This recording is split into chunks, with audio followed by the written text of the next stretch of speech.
የአፍሪካ ዋንጫን ለማሸነፍ ያልታደሉ ከዋክብት። ሙሐመድ ሳላህ የግብፁ አምበል ከሊቨርፑል ጋር ብዙ ዋንጫዎችን ያሳካ ቢሆንም የአፍሪካ ዋንጫን አላሸነፈም። ሳላህ በተሳተፈበት ውድድር ግብፅ በ2017 እና 2021 ላይ በአፍሪካ ዋንጫ ለፍጻሜ ደርሳ ስትሸነፍ፣ በ2023 ደግሞ በጉዳት ምክንያት ከውድድሩ ውጭ ሆኗል።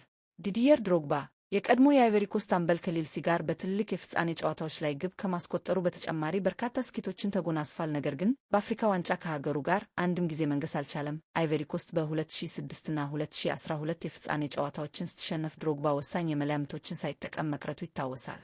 ጆርጅ ዌሃ የአፍሪካ ብቸኛ የባሎን ዶር አሸናፊው ላይቤሪያዊ ይህንን ዋንጫ ለማሸነፍ ካልታደሉት መካከል ነው። በዌሃ ዘመን ሀገሩ ላይቤሪያ በ1996 እና 2002 ሁለት ጊዜ ብቻ ነው ለአፍሪካ ዋንጫ ውድድር ብቁ የሆነችው። ምንም እንኳን ዌሃ በክለብ ደረጃ ከኤሲ ሚላን እና ከሌሎች የአውሮፓ ክለቦች ጋር ስኬታማ ቢሆንም ሀገሩ ካለችበት የእግር ኳስ ደረጃ አንጻር በአህጉሩ ትልቁ መድረክ ከተሳትፎ ያለፈ ታሪክ የላትም።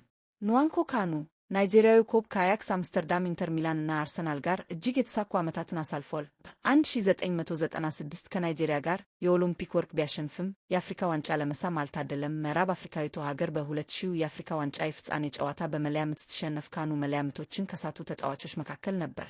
ማይክል ኤሲየን በአውሮፓ የገነባውን ስም ያክል በዋንጫ መደርደሪያው የአፍሪካ ዋንጫ የሌለው ሌላኛው ኮከብ ነው። ጋናዊው ልዩነት ፈጣሪ ከቼልሲ ጋር በክለብ ደረጃ ሁሉንም ነገር አሸንፏል። ነገር ግን ከ1982 የአፍሪካ ዋንጫ በኋላ ጋናን ለሌላ ክብር ማብቃት አልቻለም።